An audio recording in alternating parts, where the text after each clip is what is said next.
Pernahkah Anda bertanya-tanya bagaimana tanaman bisa tumbuh tinggi, berbunga, dan berkembang dengan sempurna?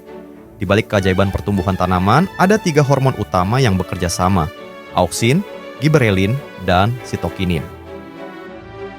Hormon-hormon ini ibarat sutradara yang mengatur setiap tahap pertumbuhan, mulai dari perpanjangan batang, perkecambahan biji, hingga pembungaan dan pembentukan buah.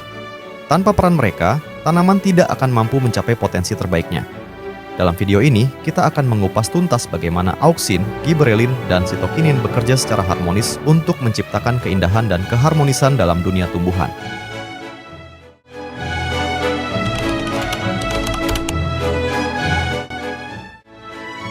Sebelum kita masuk ke pembahasan lebih dalam, mari kita pahami terlebih dahulu apa yang dimaksud dengan hormon tanaman. Hormon tanaman, atau yang dikenal sebagai fitohormon, adalah senyawa organik yang diproduksi secara alami oleh tanaman dalam jumlah kecil, tetapi memiliki dampak besar pada pertumbuhannya. Fitohormon berperan sebagai pengendali utama dalam berbagai proses fisiologis, mulai dari perkecambahan, pembentukan akar dan tunas, pemanjangan batang, hingga pembungaan dan pembuahan.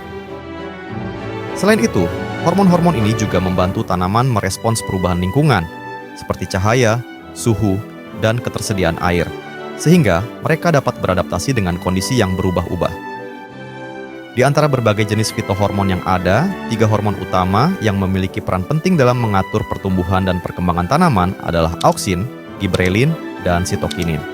Ketiga hormon ini bekerja secara sinergis untuk memastikan tanaman dapat tumbuh dengan optimal dan beradaptasi dengan lingkungannya.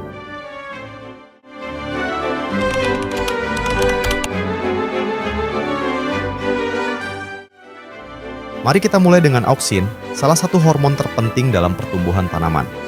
Auksin dikenal karena perannya dalam merangsang pemanjangan sel, yang memungkinkan batang dan akar tumbuh lebih panjang. Hormon ini diproduksi terutama di ujung batang dan akar, kemudian didistribusikan ke bagian lain tanaman sesuai kebutuhan. Salah satu peran utama auksin adalah mengatur pertumbuhan tanaman terhadap arah cahaya, sebuah fenomena yang dikenal sebagai fototropisme. Saat cahaya datang dari satu arah, auksin akan berpindah ke sisi tanaman yang lebih teduh, merangsang pemanjangan sel di sisi tersebut sehingga tanaman membungkuk ke arah cahaya. Selain mengatur arah pertumbuhan, auksin juga memiliki peran penting dalam pembentukan akar, terutama akar adventif, yaitu akar yang tumbuh dari batang atau daun. Kemampuan ini sering dimanfaatkan dalam teknik perbanyakan tanaman, seperti stek. Dengan menambahkan auksin ke batang atau daun yang dipotong, tanaman dapat lebih cepat menumbuhkan akar baru, meningkatkan peluang keberhasilan dalam perbanyakan vegetatif. Tidak hanya itu, auksin juga berperan dalam proses diferensiasi jaringan, memastikan tanaman berkembang dengan struktur yang tepat sesuai kebutuhannya. Namun, meskipun auksin sangat bermanfaat bagi pertumbuhan tanaman, keseimbangan kadarnya tetap harus dijaga. Terlalu banyak auksin justru dapat memberikan efek negatif, seperti menghambat pertumbuhan akar utama, atau bahkan menyebabkan kelainan pertumbuhan pada tanaman. Beberapa herbisida sintetis bekerja dengan prinsip ini, yaitu menggunakan senyawa mirip auksin dalam jumlah tinggi untuk mengganggu keseimbangan hormon alami tanaman, yang pada akhirnya menyebabkan kematian tanaman gulma. Oleh karena itu, dalam dunia pertanian dan hortikultura, penggunaan auksin harus dilakukan dengan hati-hati agar memberikan manfaat optimal bagi pertumbuhan tanaman tanpa efek samping yang merugikan.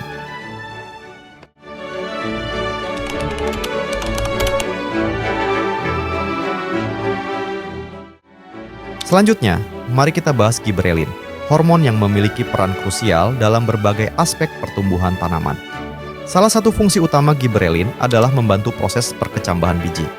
Beberapa biji memiliki masa dormansi, yaitu kondisi di mana biji tetap tidak aktif meskipun berada dalam lingkungan yang mendukung pertumbuhan.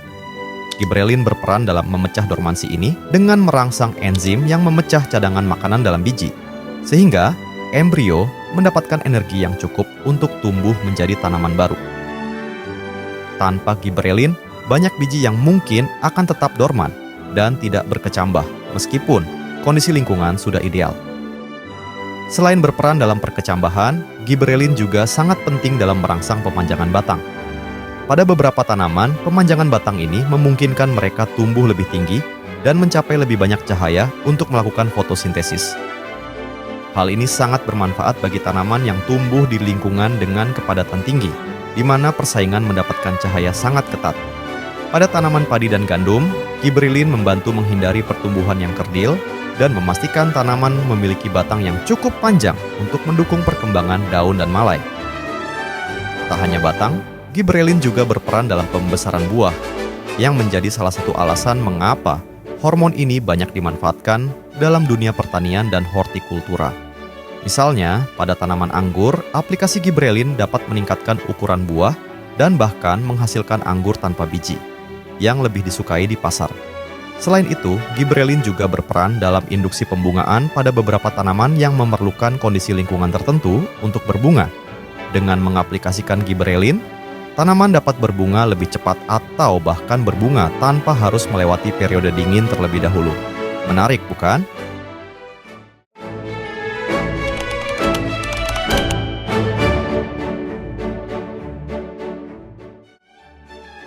Terakhir, kita punya sitokinin, hormon yang memiliki peran penting dalam pembelahan sel dan pertumbuhan tanaman. Sitokinin bekerja secara sinergis dengan auksin untuk mengatur keseimbangan pertumbuhan antara akar dan tunas. Hormon ini diproduksi terutama di akar, lalu diangkut ke berbagai bagian tanaman melalui jaringan pembuluh.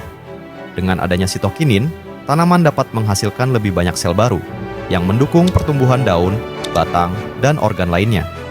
Selain itu, sitokinin juga berperan dalam diferensiasi sel, memastikan setiap bagian tanaman berkembang sesuai dengan fungsinya. Salah satu fungsi utama sitokinin adalah merangsang pembentukan tunas samping. Ini sangat berlawanan dengan auksin, yang cenderung menghambat pertumbuhan tunas samping untuk mempertahankan dominasi batang utama. Karena peran ini, sitokinin sering dimanfaatkan dalam teknik kultur jaringan, yaitu metode perbanyakan tanaman secara in vitro dari potongan jaringan kecil. Dengan menambahkan sitokinin, sel-sel dalam kultur jaringan dapat berkembang menjadi tunas baru, yang kemudian dapat tumbuh menjadi tanaman utuh. Hal ini sangat bermanfaat dalam perbanyakan tanaman langka atau dalam produksi tanaman dengan kualitas unggul secara massal. Selain berperan dalam pertumbuhan, sitokinin juga memiliki manfaat dalam memperlambat penuaan daun dan menjaga kesegaran tanaman setelah dipanen. Dalam dunia pertanian dan industri hortikultura, sitokinin sering digunakan untuk memperpanjang umur simpan sayuran dan bunga potong, sehingga tetap segar lebih lama. Dengan menunda degradasi klorofil dan protein dalam daun, sitokinin membantu menjaga warna hijau pada sayuran serta keindahan bunga potong selama transportasi dan penyimpanan. Karena itu, hormon ini tidak hanya berkontribusi pada pertumbuhan tanaman di alam, tetapi juga memiliki dampak besar dalam meningkatkan kualitas hasil pertanian yang kita konsumsi sehari-hari.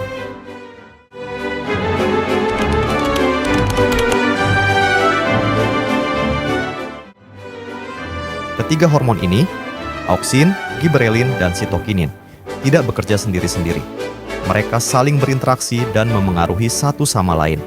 Misalnya, auksin dan sitokinin bekerja bersama untuk mengatur pertumbuhan akar dan tunas, sementara gibberellin dan auksin bersama-sama memengaruhi pertumbuhan batang dan buah. Nah, itulah sekilas tentang 3 hormon penting dalam dunia tanaman. Dengan memahami peran mereka, kita bisa lebih bijak dalam merawat tanaman, baik di kebun, sawah, atau bahkan di pot kecil di rumah.